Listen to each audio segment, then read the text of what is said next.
बात बताओ, आप if I am not mistaken एक कॉलेज ड्रॉप आउट हुँ, रहे हैं, हुँ, ऐसा मेरी रिसर्च में मुझे हुँ, बताया गया है और आप इंजीनियरिंग कर रहे थे, हुँ, मैकेनिकल। हुँ, हुँ। हमारे देश में सब लोगों को या इंजीनियर या डॉक्टर क्यों बनना है? और क्यों नहीं है कोई प्रोफेशन जो हम परस्यू करना चाहते हैं? Lack of awareness, lack of option की अवेयरनेस जो है, आई थिंक बच्चों को आज की डेट में तो इंटरनेट आ रहा है, धीमे-धीमे पता भी चल रहा है। जिस ज़माने से हम लोग आते हैं, उस समय इंटरनेट भी नहीं था और एक ही चीज़ पता होती थी कि इंजीनियर बन जाओ या डॉक्टर बन जाओ तो जीवन सफल हो जाएगा और इसमें मुझे लगता है कि हमारे माँ-बाप की इनसिक्योरिटी ज़्यादा थी। हुँ, हमारे माँ-बाप लोग जिस बैकग्राउंड से आते हैं, मेरी मम्मी स्कूल में पढ़ाती थी, घर-घर जाके ट्यूशन पढ़ाती थी, पिताजी रोड-वोड बनाने का काम करते थे। तो हमें लगता है वो जो एक बैकग्राउंड होता था, उस ज़माने में ये समझा जाता था कि जो इंजीनियर्स बनते हैं, वो बहुत पैसे कमाते हैं, जो कि सच बात भी थी। उस समय भाई सरकारी जॉब ऐसी होती थी कि लोगों को बुला-बुला के दी जाती थी, कहा जाता था कि सरकारी जॉब निकालना इतना मुश्किल नहीं हुआ करता था उस ज़माने में और हुँ, इंजीनियर्स को बाबू साहब बोलते थे। तो हमारे पिताजी लोग ने, दादाजी लोग ने वो इज़्ज़त होते हुए देखा इंजीनियर्स की, डॉक्टर्स की। तो उनके मन में ये चीज़ बस बस गई कि जो इंजीनियर होते हैं, डॉक्टर होते हैं, ये बड़ी चीज़ है।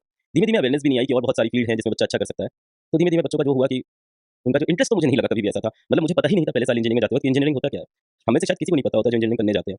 और इसी ट्रेंड के चलते मेरे ख्याल से भारत के मैक्सिमम बच्चे इंजीनियरिंग और डॉक्टरी की तैयारी करने लगे। पर आप सिलेक्शन रेशियो देखो या आप आज की डेट में तो एम्प्लॉयबिलिटी भी देख लो, नहीं है इतनी एम्प्लॉयबिलिटी। आज की डेट में आईआईटीज़ की भी आप एम्प्लॉयबिलिटी देख लो तो इतना अच्छा एवरेज पैकेज आईआईटीज़ का भी नहीं है। कहने को बोल देते हैं किसी आईआईटी से 1 करोड़ का पैकेज लगा, 70 लाख का पैकेज लगा, पर कितनों का लगा? बहुत आउटलायर है ये नंबर, कितनों का लगा ना? ये बहुत कम बहुत का। मुश्किल चीज़ है। मतलब आज की डेट में हम लोग हायरिंग करने जाते हैं फिज़िक्स वाला के लिए, अपनी टीम के लिए हायरिंग करना चाहते हैं, तो आईआईटी से आपको 10 एलपीए, 8 एलपीए भी बच्चे मिल जाते हैं जो जॉब करने को रेडी हैं। 1 lakh per annum is not something जो इंडिया के टॉप मोस्ट 1% स्टूडेंट को मिलना चाहिए। क्योंकि आप हो तो 100%। टॉप मोस्ट 1% ही बच्चे तो थे आप। या तो मुझे लगता है ये जो ट्रेंड था वो टूट नहीं रहा है।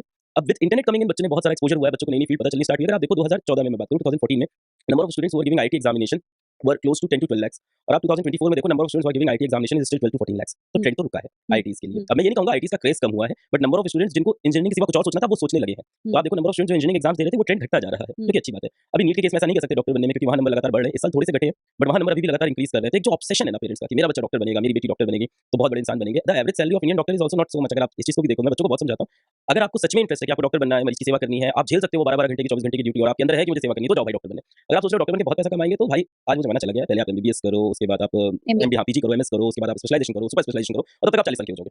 हाँ, वहाँ जाके पैसा है, बट आर यू ओके कि आप इतना टाइम इन्वेस्ट करने के लिए, इतना पढ़ाई करने के लिए रेडी हो? अगर पैसा ही आपका एम है तो और भी ऑप्शंस थे लाइफ में जिससे पैसा आप कमा सकते थे। हुँ, तो आई थिंक ये एक जो ऑब्सेशन रहा इंडियन पेरेंट्स के अंदर इंजीनियर डॉक्टर बनाने का और इस ट्रेंड को ना तोड़ने वाले लोग, कहीं न कहीं हम कोचिंग वाले भी इसके लिए जिम्मेदार तो थे ही। इसको और ग्लोरीफाई करते गए लोग कि आईआईटीज़ में जाओगे तो ये होगा। मतलब आज इंटरनेट पे इतने सारे वीडियोज़ आप देखो, लोग आईआईटी को अभी भी इतना ग्लोरीफाई करते हैं कि आप आईआईटीएन बन जाओगे तो आपको माइक्रोसॉफ्ट की से बात हो जाएगी, आपका ये हो जाएगा। नहीं होता है ऐसा यार।